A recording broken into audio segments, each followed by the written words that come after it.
You know the feeling. You plant your foot on the first step, shift your weight, and immediately feel that sharp pinch in your knee.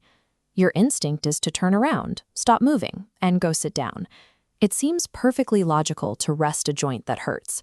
If stepping causes pain, staying completely still feels like the safest way to let it heal.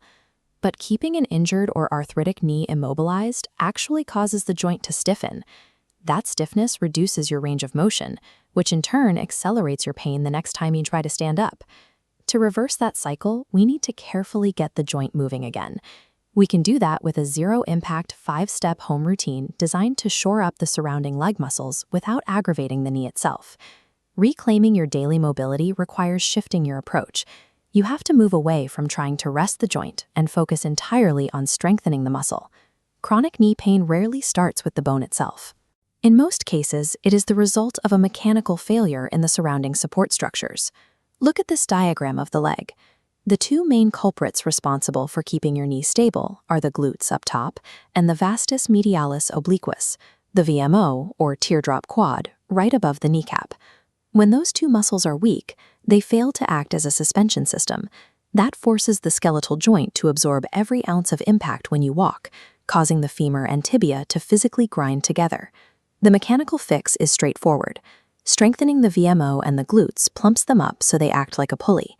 They pull the kneecap directly into proper alignment, which lifts the pressure off the bone and creates a healthy cushion inside the joint. Once you build up these muscular shock absorbers, the friction stops. And when the friction stops, the daily pain fades away. Step 1 is setting up a safe environment. Find a comfortable cushioned space on the floor, like a yoga mat or parapet, and make sure you have a sturdy wall or chair nearby for balance later on. As we work through these movements, some muscular exertion and burning is expected. However, if you feel any sharp, severe pain directly inside the joint, stop immediately. We'll start on the floor with straight leg raises. Lie flat on your back.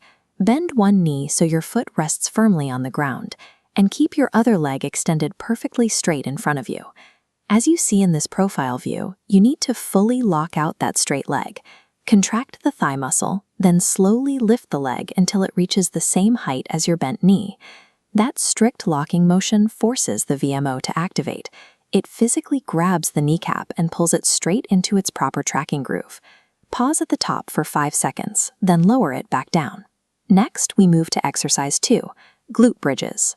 Stay flat on your back, but now bend both knees and plant both feet firmly on the floor, about hip-width apart. Notice how the activation happens at the peak. You want to drive your weight forcefully through your heels to lift your hips toward the ceiling. Squeeze your glutes tightly at the top of the movement, then slowly return to the floor. By starting on the floor, we isolate the prime movers without putting any body weight pressure on the knee. You are establishing the base shock absorption strength required before we attempt standing exercises. Now we incorporate the lateral stabilizers with exercise 3, clamshells. Roll onto your side, cradle your head for support, and bend your knees, making sure your legs are stacked cleanly on top of each other. Watch the hip muscle here.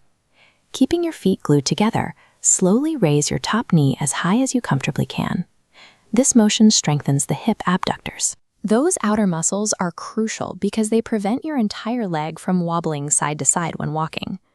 Now, slowly transition to your feet for exercise 4, the wall sit. Press your back flat against a wall and slide down into a half squat, dropping your hips down about 10 inches. Holding this isometric position forces your newly activated quads and glutes to work together under tension. You build immense stability, and because you aren't bending repeatedly, there is no active grinding motion on the knee joint itself. Finally, step away from the wall for exercise 5, calf raises. Hold the back of a chair for balance. Place your feet shoulder-width apart and push up to stand tall on the balls of your feet. The most important part of this exercise is the descent. Lower your heels back to the ground as slowly as possible. That controlled downward motion builds the deceleration strength your lower leg needs to soften the impact of walking. With those 5 steps, you have activated the glutes, quads, hips, and calves. You've wrapped the leg in a complete 360-degree system of muscular armor, securing the knee joint from all angles. Building the muscle is only half the process. If you maintain bad habits when going back to climbing stairs or walking, you risk tearing that armor right back down. This split screen shows a dangerous mechanical error. On the left, the knees cave inward, misaligning the joint. Whenever you bend your knee, you must consciously push it outward. The kneecap needs to track parallel, safely gliding along an imaginary line from hip to second toe. Your body needs time to structurally adapt. Commit to doing this exact 5-exercise routine 4 to 5 times a week for a minimum of 14 days to allow the muscles to heal the joint. Consistency and strict form are how you stop the grinding and permanently reclaim your mobility. For more step-by-step guides on how to repair your body's mechanics, subscribe to the channel.